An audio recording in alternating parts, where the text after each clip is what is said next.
Olá pessoal, nesse vídeo tomar um cafezinho aí trocando uma ideia com vocês de como eu acredito que o tijolo ecológico pode contribuir com comunidades para que possam trocar suas casas de madeira por casas de alvenaria, trazendo mais conforto, segurança e bem-estar.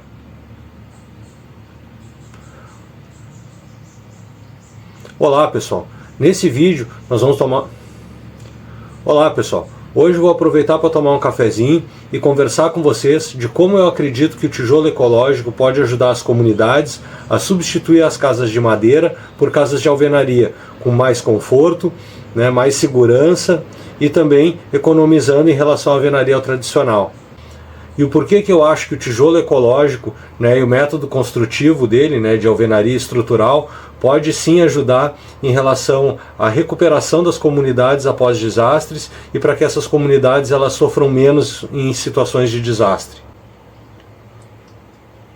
E se tu pertence a uma associação de moradores, uma ONG, uma cooperativa de reciclagem, ou mesmo a grupos religiosos, é atuante no grupo religioso da tua cidade, aí do teu entorno, fica até o final que eu vou dizer como que essas instituições podem ajudar as pessoas, as suas comunidades a entrarem no mundo do tijolo ecológico e ter todos os benefícios que esse mundo pode trazer. Então acompanhe até o final. Meu nome é Edu, se esse tipo de conteúdo te interessa, se inscreve no meu canal que eu estou trazendo direto informações sobre isso e aproveita e manda esse vídeo então para aquele teu amigo, aquela tua amiga que tem interesse em tijolo ecológico. Bom pessoal, dividi esse vídeo em vários capítulos, tá? Primeiro deles, custo para construção com tijolo ecológico. Segundo deles, resistência da construção feita com tijolo ecológico. Terceiro capítulo, informações básicas para eu montar uma fábrica. E o quarto capítulo, como que ONGs, OCIPs, associações, cooperativas, grupos religiosos aí podem estar auxiliando as comunidades a acessarem esse tipo de método construtivo. Bom pessoal, sobre custos de construção, vamos lá. Primeiro, vai muito menos caixaria. Porque o que acontece? As colunas dos cantos das peças da casa, as vigas, tudo isso fica dentro do próprio tijolo. O tijolo tem aqueles espaços, vai ter uma imagem aqui do lado, então dentro desses espaços a gente coloca o ferro e coloca o grout, que é o concreto com brita zero. Então isso aí tudo a gente pode conversar com mais calma depois. Mas por exemplo, só nisso aí você já evita gastar com toda a caixaria para fazer as colunas. Tá? Outra coisa, em cada canto, em vez de usar 4 barras de ferro, você vai usar apenas 3. E além disso, você não vai precisar dos estribos, aqueles ferros em forma de quadrado ou retângulo para unir essas barras longas das colunas e das vigas. Vai muito menos arame, porque tu tem muito menos amarração também. E o volume de concreto também que acaba entrando dentro que acaba sendo usado é muito menor. Como tu não vai precisar fazer coluna, viga, então você vai precisar de usar menos madeira e menos prego. Isso tudo reduz o custo de construção. Bom pessoal, tem alguns dados que mostram que a redução do custo de construção usando a alvenaria estrutural, o tijolo de solo cimento, pode reduzir entre 40% e 60%, dependendo de onde você compra esses tijolos, se tu mesmo produz esse tijolo, se tu mesmo vai fazer a mão de obra da construção da casa, a autoconstrução. Então tudo isso vai influenciar, mas aí o pessoal estima entre 40% e 60% a menos de custo do que uma alvenaria tradicional. Outra coisa que sai bem mais barato é a mão de obra, pessoal. Porque assim, ela é muito mais fácil de você erguer uma parede, e tu conseguir erguer essa parede no prumo, alinhada, tudo certinho, porque ele tem encaixe macho e fêmea, ele tem tamanho certo, ele é padronizado, e a junta que vai entre um tijolo e outro é muito fininha. Tem quem faça junta seca, tem quem faça ali junta com cimento e cola ou um outro material ali feito à base do material que se faz o tijolo, mas é uma junta muito fininha, então ela é mais fácil de assentar e de manter essa parede no prumo. E como vai menos massa entre um tijolo e outro, o custo de cimento e de areia também reduz. E uma outra coisa, pessoal, é que você consegue levantar muito mais metro quadrado em um dia de trabalho do que com a alvenaria tradicional. Outra questão, pessoal, é o desperdício. Vou molhar o bico aqui. Desperdício, porque o que acontece? Na alvenaria tradicional, o pessoal ergue a parede, depois de erguer a parede, e deixar a parede pronta, vai lá, quebra a parede para colocar a parte da fiação elétrica, a parte da tubulação de água, esgoto, encanamento de gás. No caso da alvenaria estrutural, do tijolo ecológico, dentro dos buracos do tijolo tu já passa o cano. Então o projeto tem que ser muito bem feito, né? A parte ali da base ali, né? Como é que se diz? A estrutura da casa já tem que ser muito bem feita também, porque algumas situações você já vai deixar à espera do encanamento. Mas em compensação, se não tem a hora do pedreiro para quebrar aquela parede, o papo-entulho para colocar o descarte dessa parede que tu construiu e quebrou, o cimento e a areia que tu vai ter que usar para tapar o buraco depois que tu construiu, quebrou e agora tu vai ter que tapar de novo. No caso dessa alvenaria estrutural, do tijolo ecológico, tu já sobe a parede com todos os conduítes de elétrica, toda a tubulação de água, esgoto, água quente, gás, tudo isso tu já coloca dentro do teu projeto e já sobe a parede pronto. Então é uma obra mais limpa. E um outro fator que ajuda a economizar, pessoal, é a questão da autoconstrução, né? Então, como eu comentei antes, é tudo de encaixar, né? É tudo modulado, então é mais fácil de pessoas leigas ou com pouco conhecimento conseguir então construir a sua casa, né? Então é uma forma bem interessante de economizar. Resistência da construção, pessoal, e resistência do material. Bom, o que acontece? Como a ferragem e o concreto é distribuído ao longo da parede, né, a cada 75 centímetros, 1 metro no máximo, você vai colocar uma barra de ferro e preencher com concreto, né, essa carga, a carga da construção, ela é distribuída por toda a parede. Então tu tem menos pontos focais de pressão, então a tua parede ela é mais resistente. Diferente do tijolo normal, né, do tijolo 6 furos e tal, que tu constrói as vigas e as colunas e depois fecha com o tijolo, aquele tijolo ali ele tem a função só de preenchimento, de fechar aquele vão. Então toda a carga, todo o peso fica única e exclusivamente nas colunas e nas vigas. Uma outra questão interessante, pessoal, olha só, o tijolo de solo cimento ele cura dentro da água, tá? O tijolo comum ele cura no forno. Então o que acontece? O tijolo de solo cimento, depois de 30 dias e a cura bem feita, atingindo 100% ali da dureza dele, ele é infinitamente mais resistente do que um tijolo comum. Então o tijolo comum ele é muito mais quebradiço, né? E em situações de ficar submerso na água, a estrutura do tijolo comum fica mais frágil, ela desmancha. E o tijolo ecológico não. O tijolo ecológico continua com as mesmas propriedades, com a mesma dureza, a mesma resistência. Então está aí um ponto muito favorável para o tijolo ecológico. E se a gente pensar ainda, pessoal, que daqui a pouco vamos pegar o caso aqui do Rio Grande do Sul, as casas ficaram imersas na água. O tijolo ecológico, como ele pode ser construído e é um dos princípios da economia, né, de não ir reboco, tu não tem aquele problema que a gente tem observado aí, que depois de um tempo as casas começam a perder o reboco começa a descolar da parede. Então isso não vai acontecer no tijolo ecológico.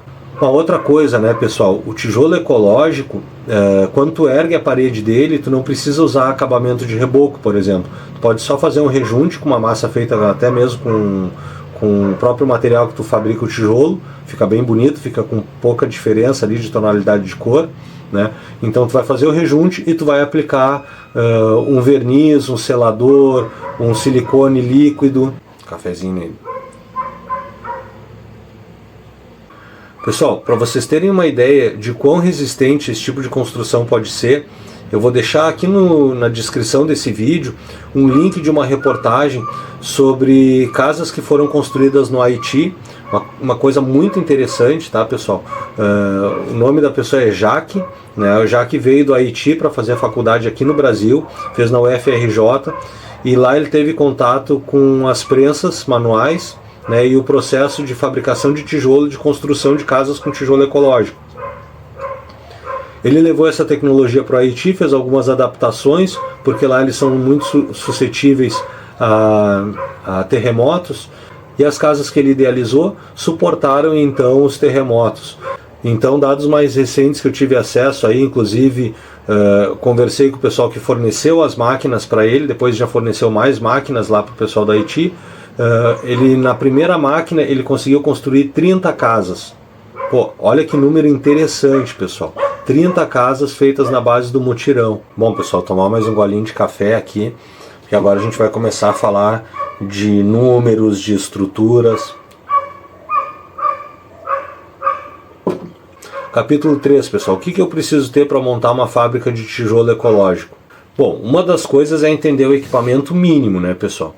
Tem várias coisas que a gente pode substituir pelo trabalho manual, mas, claro, você tem um equipamento elétrico ou hidráulico, ele vai facilitar muito a vida e isso aí vai resultar em ganho de produção. Mas vamos lá. Então, assim, equipamento mínimo do mínimo.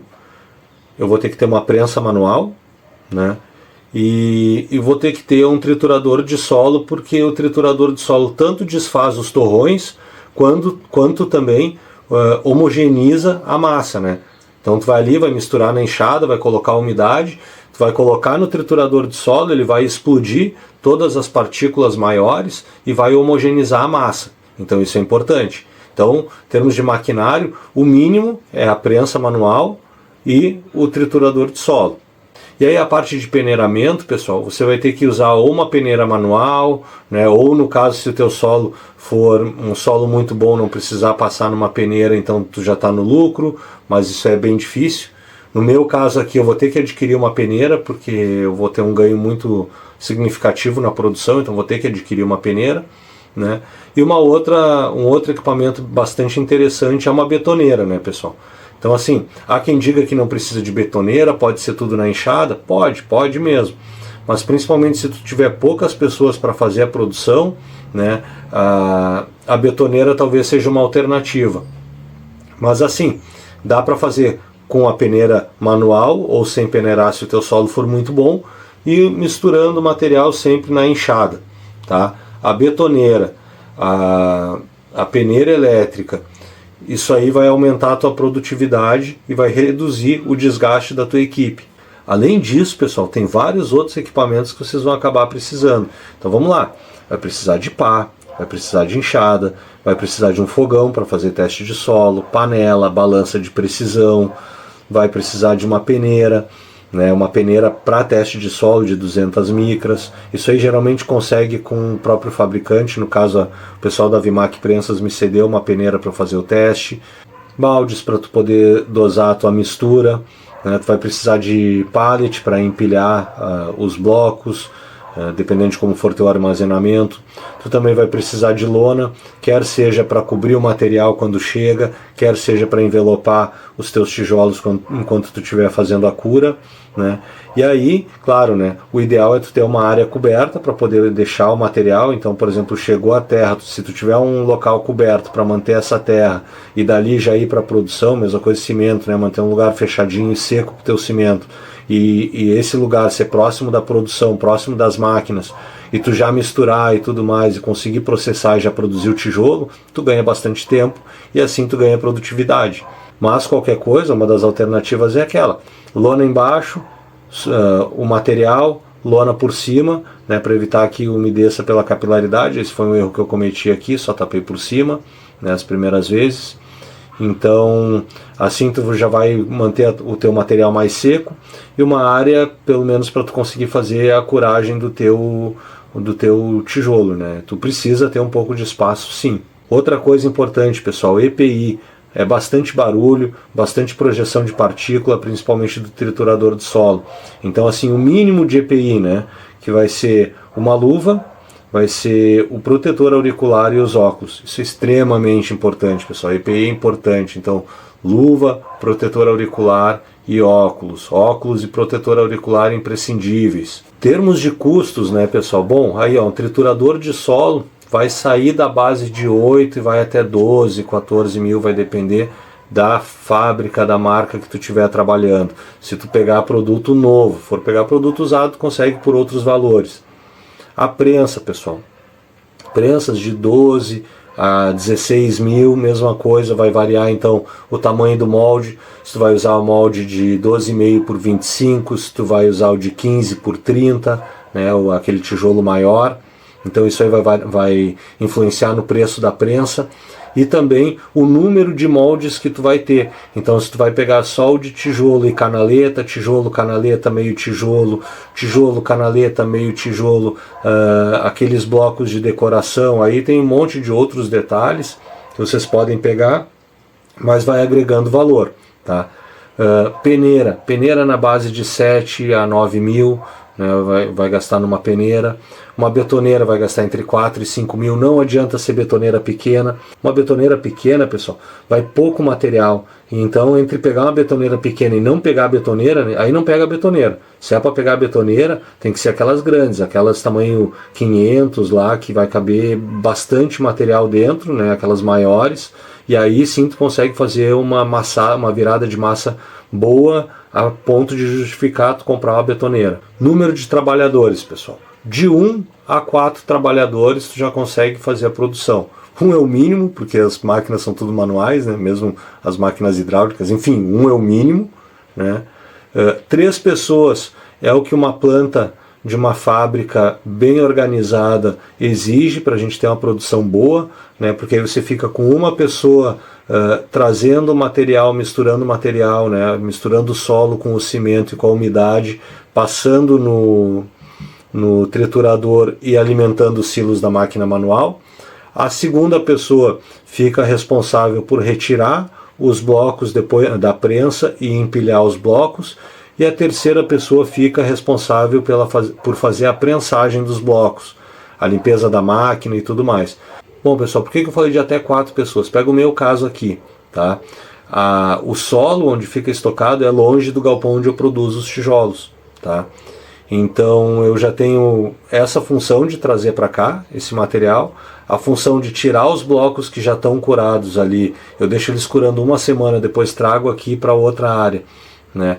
Então esse translado de tirar dali para cá eu não consigo fazer com máquina para carregar os pallets, eu tenho que fazer bloco a bloco, em carrinho de mão, ou, enfim, e isso aí demanda muito tempo. Então ter uma quarta pessoa ajuda isso. Claro que se for uma produção comercial, tu pagar uma pessoa só para isso, talvez seja complicado. Daí talvez valha mais a pena buscar uma outra alternativa, né, de fazer esse transporte. Mas no meu caso aqui, que é meio na base do mutirão, está sendo bacana. Alguém vem aqui e ajuda fazendo essa mão. Bom, pessoal, em termos de marcas de máquina, nós temos a Alroma, nós temos a Verde, nós temos a Jarfel Saara, nós temos a Vimac Prensas e tem outras marcas também, né? Agora o tijolo ecológico está sendo muito mais difundido, então estão surgindo novas máquinas. A que eu opero aqui no sítio é Vimac Prensas, né? Já tem um vídeo aí explicando um pouco de como foi minha decisão pela Vimac Prensas, mas eu achei um bom custo-benefício, um baita atendimento, o pessoal é parceiro, então fica aí a sugestão. Mas, né, é aquela coisa, tem várias alternativas no mercado. O que eu não sugiro é comprar equipamento usado, pessoal. Porque aquela coisa assim, está entrando agora nesse ramo, né, está começando a entender como é que funciona o meio, então assim, adquire um equipamento novo, porque ele não vai te dar problema e tu vai conseguir então extrair o melhor desse início de processo. Mais um golinho de café aqui, porque está ficando seca a goela. Bom, pessoal, por que eu acho que as instituições terceiro do setor são muito importantes nesse processo? É muito mais fácil para uma instituição, para uma associação de moradores, uma cooperativa de reciclagem, para grupos religiosos, para, enfim, OCIPs, ONGs, conseguirem arrecadar verba com campanha, com rifas, com qualquer situação nesse sentido. É muito mais fácil para quem tem o CNPJ de uma organização não governamental e sem fins lucrativos do que para uma pessoa com seu CPF único e exclusivamente. Então, assim, como é que eu acho que pode a coisa acontecer? Organizem reuniões, né? Comece a discutir o assunto. Tem vários vídeos no YouTube explicando esse método construtivo. Inclusive, pessoal, tem um canal muito bacana da Amanda e do Fernando, que eles trabalham muito essa questão do uso do tijolo ecológico na redução do custo de construção e na resistência das construções. Então acompanhe eles lá que vale a pena. Tentem organizar essas reuniões, né? E com essas reuniões, daqui a pouco vocês conseguem montar campanhas e adquirir esse material. Outra coisa que pode ser feita é realizar oficinas, né, de capacitação, treinamento, tanto para construção, né, com blocos de solo, cimento e alvenaria estrutural, que é uma mão de obra que está em carência no mercado. Apesar de ser uma estrutura simples de construir, como o pessoal não conhece, o pessoal fica com medo e acaba negando serviço. Tá? Então, capacitação de mão de obra para construção com esse tipo de método construtivo e também capacitação para a operação das máquinas e fabricação de blocos de solo cimento. Bom, pessoal, outra forma que essas organizações de terceiro setor podem auxiliar é simplesmente na hora de organizar os mutirões, tanto para a fabricação dos blocos de solo cimento, quanto também para a construção das casas. E por fim, pessoal, um outro jeito bem legal que as ONGs podem trabalhar é elaborar 2 ou 3 projetos, 1, 2, 3 projetos padrões de casa. Então, por exemplo, casa simples de 1 dormitório, 2 dormitórios e 3 dormitórios, com o menor custo de construção possível, usando bloco de solo cimento, talvez fundação tipo radier, aí vai depender de cada local, mas montar esses projetos e já deixar disponível. Então, quando as famílias forem começar a produzir os blocos, elas já vão saber quantos blocos vão precisar construir, enfim, qual vai ser o custo estimado de construção da casa. Isso é bem bacana, ajuda a se organizar, né? Então, tu ter 2 ou 3 projetos, esses projetos serem replicáveis, né? Então isso aí vai reduzir o custo de elaboração de projeto, por exemplo, e também o custo de execução da obra, porque como essas obras vão ser replicáveis, o pessoal acaba pegando o jeito da obra, digamos assim, tá? Beleza, pessoal? Então, espero ter contribuído com vocês de alguma forma. Se quiserem algum tipo de informação a mais, deixa aqui nos comentários. Próximo vídeo, então, nós vamos tomar um chimarrãozinho. Esse aí foi o famoso café pra louco. Meu café já tá frio aqui, mas é o famoso café pra louco, né? Café sem açúcar. Inclusive, quero saber se o teu é com açúcar ou sem açúcar. Né? Tem alguns brothers que já me disseram que estão comigo no café sem açúcar. Então deixa aí nos comentários, enquete, teu café é com ou sem açúcar, tá? Qualquer coisa, entra em contato comigo por aí. Um grande abraço. E manda esse vídeo para aquele teu camarada que pode ter interesse em construir uma casa de alvenaria com um custo muito mais baixo, tá? Edu, por que o teu galpão é de madeira e tu está falando de construção de alvenaria? Porque infelizmente eu só consegui a prensa de tijolo ecológico depois. Mas um dia eu vou ter toda a minha estrutura com um bloco de solo cimento. Valeu, pessoal, um grande abraço e até a próxima.